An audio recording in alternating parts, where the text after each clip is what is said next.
Hello friends, मैं हूँ राज और एक बार फिर से स्वागत है आपका मेरे यूट्यूब चैनल यूपी इंग्लिश टीचटी पीएचडी पेपर में।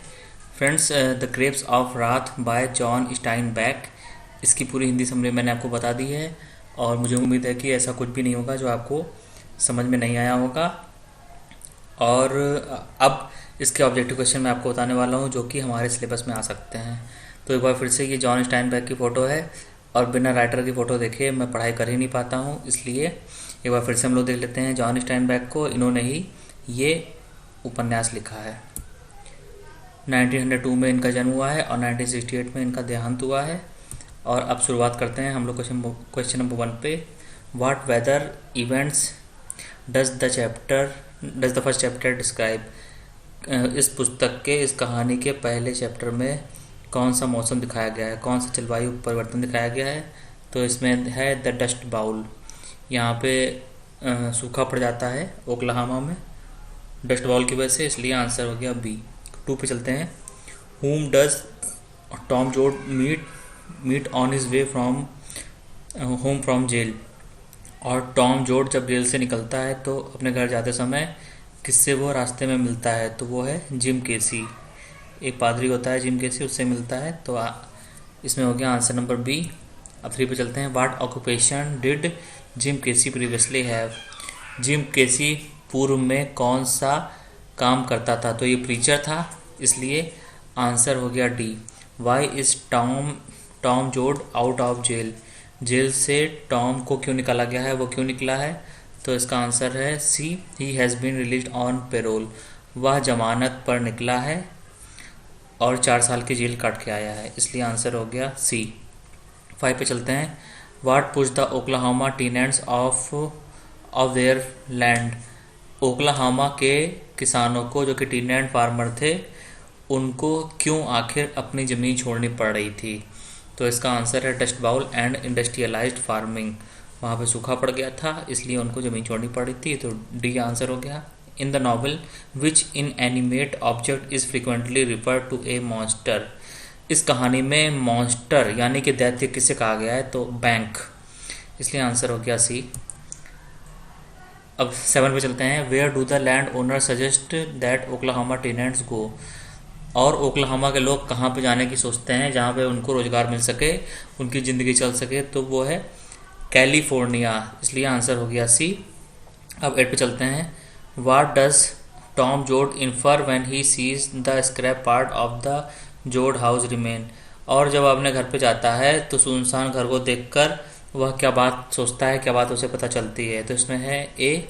There are no neighbours living in the area because nobody has taken parts of the house. तो वो ये अपने मन में सोचता है कि यहाँ पे अब कोई नहीं रहता है और किसी ने उसके घर से कोई सामान भी नहीं निकाला है, कोई सामान भी नहीं छुआ है, और यहाँ के सब लोग अब जा चुके हैं।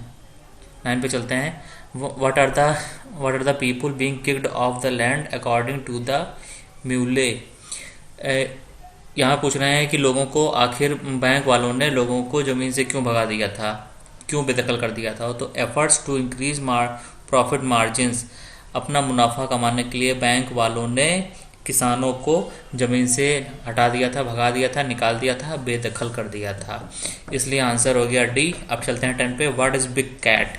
स्टोरी के अकॉर्डिंग बिग कैट क्या है, तो a machine used by the banks to evict farmers.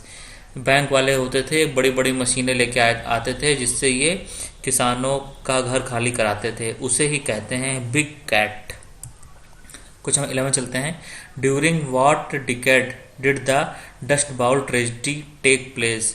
और किस समय, किस दशक में डस्ट बाउल आया था ओक्लाहोमा में, तो मैंने आपको बताया 1930s में आया था, इसलिए आंसर हो गया सी। 12 पे चलते हैं। How many years was Tom in prison. Tom को कितने साल की जेल हुई थी, तो आंसर नंबर 4, इसमें ऑप्शन नंबर डी इसका आंसर होगा, इसलिए हो गया डी। और 4 ईयर्स की इसको जेल हुई थी टॉम को। 13 पे चलते हैं। According to chapter 19 who were the first Americans to settle in California. California में कौन से लोग सबसे पहले जाकर रहने लगे थे, तो वो थे स्क्वैटर्स, इसलिए आंसर हो गया ए। 14 पे चलते हैं। Who is given to the task of burying Rose of Sharon's stillborn child, Rose of Sharon के मृत बच्चे को, मरा हुआ जो बच्चा उसका जो पैदा हुआ था, उसका अंतिम संस्कार करने की जिम्मेदारी किसको सौंपी गई थी? तो वो जो जिम्मेदारी सौंपी गई थी अंकल जॉन को सौंपी गई थी, इसलिए आंसर हो गया ए। आप चलते हैं 15 पे चलते हैं। What are the Al's main interest? Tom का छोटा भाई आल, उसका किस चीज़ में मन लगता था, उसे किस चीज़ का शौक था? तो मैंने आपको बताया था फ्रेंड्स स्टोरीज में, गर्ल्स एंड कार्स, उसे लड़कियां पसंद थी और कारें उसे बहुत पसंद थी, इसलिए आंसर हो गया सी। 16 पे चलते हैं। What do the Joads leave grandma's corpse? और इनकी जो जोड्स परिवार होता है वो दादी जी का मृत शरीर कहाँ पर छोड़ देता है? तो इसमें option number A coroners office के पास ये लोग अपनी ग्रैंड माँ की मृत बॉडी, उनकी डेड बॉडी छोड़ देते हैं। चलते हैं 17 पे। हाउ डज जिम कैसी डाई? जिम कैसी जो कि पूरी स्टोरी का एक बहुत ही महत्वपूर्ण अंग है, इसका बहुत रोल है, इसकी मौत कैसे होती है? तो D, he dies in a fight during a workers strike, और वहाँ उसकी लड़ाई हो जाती है, ये लोग जिम केसी और टॉम ये लोग हड़ताल कर देते हैं और मजदूरों को ये कहते हैं काम मत करना, तो कुछ लोग हड़ताल खत्म करवाने आते हैं, उनसे झगड़ा होता है और उसमें से एक आदमी जिम केसी को मार देता है और वो मर जाता है, इसलिए आंसर हो गया डी। 18 पे चलते हैं। How do the citizens of California angrily call the migrants? California के लोग ओक्लाहोमा के लोगों को क्या आपत्तिजनक शब्द बोलते थे? तो मैंने आपको बताया था ओकीज इनको बोलते थे, क्योंकि नहीं चाहते थे, कैलिफोर्निया के लोग नहीं चाहते थे कि और उनके यहाँ कोई आए, क्योंकि उनके यहाँ भी पहले से बहुत प्रॉब्लम थी और अब ये लोग और वहाँ प्रॉब्लम बढ़ा रहे थे, और ओकीज के पास, ओक्लाहोमा के लोगों के पास रुपया पैसा धन कुछ नहीं था और ये लोग खाना मांगते थे, पैसा मांगते थे और परेशान करते थे। चलते हैं 19 पर। Whom does Agnes Wainwright decide to marry? Agnes Wainwright किससे शादी करने का फैसला करती है? तो मैंने आपको स्टोरी में बताया था कि टॉम का छोटा भाई आल, उससे ही एग्नेस वेनराइट सगाई कर लेती है और शादी करने का फैसला करती है। 20 पे चलते हैं। Who is the novel first proposes the idea of organising the workers? वह कौन सा कैरेक्टर था, कौन सा आदमी था जिसने कहा था कि अब मजदूरों के हक के लिए काम करना चाहिए? तो ये किसने कहा था? इसमें है ऑप्शन नंबर डी है फ्लाइड नोलेस। फ्लाइड नोलेस वो बंदा था जिसने टॉम को और जिम कैसी को कहा था कि तुम लोग मजदूरों के हक के लिए उनके लिए लड़ो, और जो पूंजीपति लोग हैं जो मजदूरों से काम कराते हैं और बहुत कम पैसा देते हैं, तो मजदूरों के हक के लिए तुम लोग लड़ो।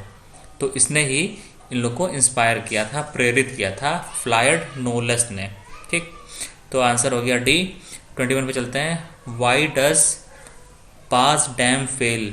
जोड्स का परिवार जो होता है, ये बाढ़ आने पर एक डैम बनाते हैं, तो वो क्यों फेल हो जाता है?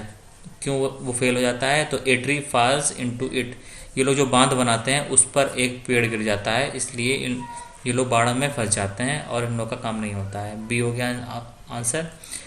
अब चलते हैं 22 पे। Why does Ruthie reveals Tom secret? और जो रूथी थी, टॉम की बहन थी, ये कौन सा भेद खोल देती है और क्यों ऐसा करती है?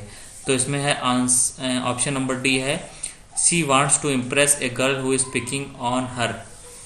जो ये रूथी थी, ये एक लड़की को शेखी बघाड़ती है और उसके ऊपर भाव जमाना चाहती है और उसको बता देती है कि उसके भाई ने टॉम ने 2 लोगों को मर्डर किया है, 2 लोगों की हत्या की है, और टॉम का भेद खुल जाता है। अब चलते हैं 23 पे। Who tells Tom his parents where about when he arrives at the deserted farm? जब टॉम जिम केसी के साथ अपने घर पहुंचता है तो कौन बताता है कि उसका परिवार कहाँ है? तो वो कौन थे? मूले ग्रेव्स ही बताते हैं कि टॉम का परिवार अंकल जॉन के घर रहने के लिए चला गया है। 24 पे चलते हैं। In what year did the Graves of रात विन ए पुलिट्जर प्राइज? और इस किताब ने द ग्रेव्स ऑफ रात ने पुलिट्जर प्राइज किस वर्ष जीता है? तो 1940 में इन्होंने जीता है और कभी प्रकाशित हुई है? 1939 में प्रकाशित हुई है, और अगले ही साल यानी कि 1940 में पुलिट्जर प्राइज इसको मिल गया है, इस पुस्तक को। अब चलते हैं 25 को। 25 पे चलते हैं। In what year did the Grapes of Wrath publish, यह पुस्तक किस वर्ष पब्लिश हुई है? तो 1939 में यह पब्लिश हुई है, इसलिए ऑप्शन नंबर सी इसका सही है, आंसर है। 26 पे चलते हैं। Why does Ma fear that Winfield will grow up to be wild and uncontrollable, जो इनकी माँ जोड़ थी, उन्हें किस बात का भय था विनफील्ड के बारे में? तो इसमें ऑप्शन नंबर सी है, without A proper home he will become rootless and lose his sense of importance of family. तो ये जो माँ जोड़ थी ये कह रही थी कि अगर विनफील्ड को कोई घर नहीं मिलेगा तो उसे कोई संस्कार नहीं मिलेंगे और वो अच्छा लड़का नहीं बन पाएगा और अपने मकसद से भटक सकता है। तो ये इस बात की ये बहुत चिंता करती थी। अब चलते हैं 27 पे। Why do the other children ostracize Ruthie when she first arrive at the government camp, और स्कूल के बच्चे होते हैं वो रूथी से क्यों नहीं बात करते हैं, ऐसा क्या हो गया था? तो इसमें ऑप्शन नंबर बी सही है, C bullies a girl on a croquet court, वह रूथी एक लड़की को परेशान करती है क्रॉकेट कोर्ट में, इसलिए स्कूल के बच्चे उससे बात नहीं करते हैं। 28 पे चलते हैं। At the cotton farm where do the Joads live, और जब ये लोग कॉटन फार्म में जाते हैं तो जोड्स कहाँ पे रहते हैं? तो मैंने आपको बताया था, इन ए बॉक्स कार, ये लोग अपनी कार में रहते हैं, उसी में ये लोग सोते हैं, वहीं पे लोग रहते हैं, इसलिए आंसर नंबर ए हो गया सही। अब चलते हैं 29 पे। At the end of the novel Ma explains to Pa that some people live in jerks while other live in all one flow. This is her way of describing an essential difference between two groups. इनकी जो माँ होती हैं वो क्या बताती हैं कि कुछ लोग अपनी ज़िंदगी ऐसे ही काट देते हैं, कुछ लोग अच्छी ज़िंदगी काटते हैं, तो उससे इनका क्या तात्पर्य है? तो इसमें ऑप्शन नंबर सी सही है, मैन एंड वुमेन, ये इसका ऑप्शन सही है। अब चलते हैं 30 पे। Why did Jim Casy resign from his ministry, Jim Casy जो पादरी था वो अपना काम क्यों छोड़ देता है? तो ऑप्शन नंबर डी मैंने आपको बताया था कि उसका धर्म से विश्वास उड़ जाता है और कुछ स्त्रियों के साथ उसके शारीरिक संबंध बन जाते हैं और ऐसा करने से उसको आत्मग्लानि होती है और वह अपना काम, पादरी वाला काम छोड़ देता है। 31 में चलते हैं। What is the source of uncle John's drinking problem, आखिर क्यों अंकल जॉन शराब पीते हैं? तो इसका ऑप्शन है डी, हिज वाइफ डेथ। मैंने आपको बताया था कि इनकी वाइफ प्रेग्नेंट थी और उनको डॉक्टर चाहिए था, पर अंकल जॉन डॉक्टर को बुलाकर नहीं लाए थे, जिस कारण इनकी वाइफ खत्म हो गई थी, मर गई थी, और अंकल जॉन उनकी मौत का जिम्मेदार खुद को मानने लगे थे और डिप्रेशन में आकर शराब पीने लगे थे। 32 पे चलते हैं। What event occurs while the Jodes are at the gas station, और जब ये लोग जोड्स का परिवार जब जा रहे होते हैं तो एक गैस स्टेशन पर रुक के ये लोग अपनी कार में गैस बढ़वाते हैं, उस दौरान कौन सी घटना हो जाती है? तो option number C, a passing car kills the family dog, एक गुजरती हुई कार इनके कुत्ते को ठोक देती है, कुत्ता मर जाता है। अब चलते हैं 33 पे। विच character accidentally reveals that Tom is in hiding, कौन टॉम का भंडाफोड़ कर देता है, कौन बता देता है कि टॉम कहाँ पे रह रहा है? तो वो कौन थी? इसमें ऑप्शन नंबर बी सही है, रूथी एक बच्ची को बता देती है कि उसके भाई ने 2 लोगों का मर्डर किया है और टॉम का भेद खुल जाता है। 34 पे चलते हैं। At the end of the novel Tom leaves his family so that he can, कहानी के अंत में टॉम अपना परिवार छोड़ देता है, आखिर क्यों? तो अब इसमें ऑप्शन नंबर डी सही है, become a leader and set an example for all the displaced migrants, क्योंकि वह नेता बनना चाहता है और वो कहता है कि जो माइग्रेंट्स हैं, जो लोग पलायन कर रहे हैं, जो लोग मजदूर वर्ग है जिसका शोषण हो रहा है, उसका वो नेता बनेगा और उनके लिए ही अब वह काम करेगा। 35 चलते हैं। When was John Steinbeck born, John Steinbeck जो कि लेखक हैं, इनका जन्म कब हुआ है? तो मैंने आपको बताया था 1902 में जन्म हुआ है, इसलिए आंसर हो गया B. When was John Steinbeck died, और इनका देहांत कब हुआ है? तो 1968 में इनका देहांत हुआ है, इसलिए आंसर ए। अब चलते हैं 37 पे। When did Steinbeck win Nobel prize for literature, साहित्य के लिए नोबेल पुरस्कार किस वर्ष इनको दिया गया? तो 1962 में दिया गया है, बहुत बार मैंने आपको बताया है, आंसर हो गया डी। 38 पे चलते हैं। What is Steinbeck called in literary field? साहित्य के क्षेत्र में जॉन स्टाइनबैक को क्या कहकर पुकारा जाता था? तो ऑप्शन डी इसमें है, ए जायंट ऑफ अमेरिकन लेटर्स। इनको अमेरिकन साहित्य का दिग्गज कहा जाता था। 39 पे चलते हैं। What is the basic theme of Steinbeck novels? Steinbeck's की कहानियों की मुख्य थीम क्या है, बेसिक थीम क्या है? तो themes of fate and injustice happening with downtrodden people. जो निम्न तबका था, अमेरिका का जो निम्न तबका था 1930s के दशक में, उसको किन किन संकटों से, कष्टों से जूझना पड़ रहा था, वो इसी को इन्होंने अपनी कहानी का आधार बनाया है। इसलिए आंसर सी सही है। 40 पे चलते हैं। Steinbeck spends an entire chapter describing what animals attempt to cross a highway. और शुरू में स्टोरी के शुरुआत में इन्होंने दिखाया है कि टॉम जोड एक ट्रक ड्राइवर के साथ जा रहा है और वहाँ पे वहाँ पे कौन सा जानवर सड़क से निकल रहा है जहाँ पर टॉम अपनी स्टोरी सुनाता है। तो मैंने आपको बताया था ऑप्शन नंबर डी सही है, ए टर्टल। सड़क से एक कछुआ गुजर रहा था और उसी समय टॉम जो होता है वो अपनी पूरी स्टोरी उस ट्रक ड्राइवर को सुनाता है। तो इसमें इन्होंने जितनी देर में कछुआ वो सड़क पार कर रहा था उतने देर में टॉम पूरी स्टोरी अपनी सुना देता है। चलते हैं 41 पे। Grandpa Joad's sudden death is brought on by. और कैसे ग्रांड पा की, टॉम के दादाजी की अचानक से मौत हो जाती है? तो सी ऑप्शन सही है, heartbreak over leaving his Oklahoma land. जैसे ही वो कैलिफोर्निया के लिए अपनी यात्रा करते हैं उनको हार्ट अटैक पड़ जाता है, यानी कि दिल का दौरा उनको पड़ जाता है और उनकी मौत हो जाती है। इसलिए आंसर सी इसमें सही है। 42 पे चलते हैं। Why does grandpa not receive a proper burial? Tom Joads का परिवार होता है, आखिर क्यों ग्रैंड पा का अंतिम संस्कार ठीक से लोग क्यों नहीं कर पाते हैं? तो आंसर नंबर ए इसमें सही है। The family does not have enough money to pay for the burial and still make it to California. क्योंकि इन लोगों के पास पैसा नहीं था और ये जोर्स परिवार था, ये लोग भी बहुत गरीब थे। ये लोग टीन एंड फार्मर्स थे और ये लोग बहुत गरीब थे, इनके पास पैसे भी नहीं थे कि ये दादाजी का अंतिम संस्कार कर पाते। 43 पे चलते हैं। The first and last chapters in his novels deal with natural disaster. कहानी के पहले और अंतिम चैप्टर में कौन सी नेचुरल डिजास्टर दिखाया गया है?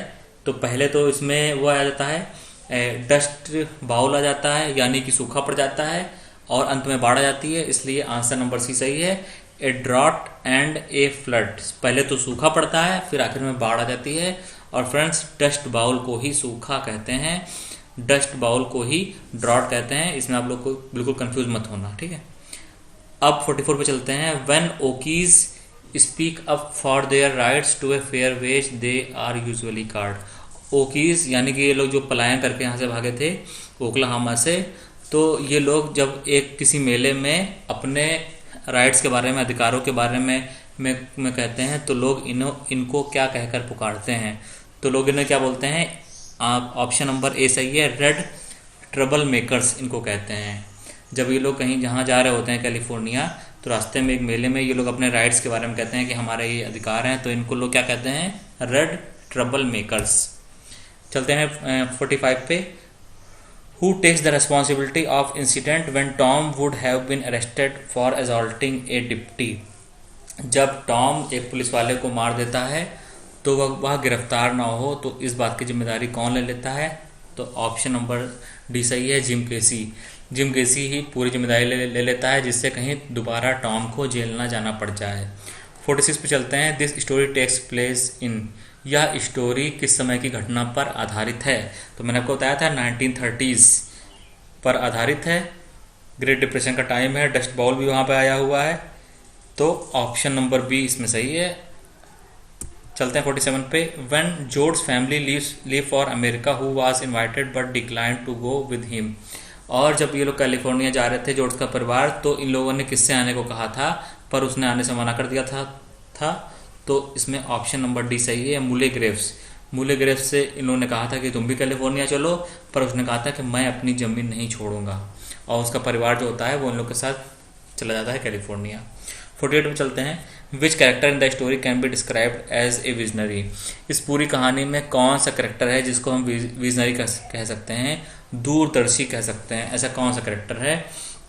तो इसमें आंसर नंबर डी है जिम केसी, क्योंकि जिम केसी कहता है कि मजदूर वर्ग है, निम्न तबका है, वो बहुत समस्याओं से जूझ रहा है और वह उन्हीं के लिए अब काम करेगा।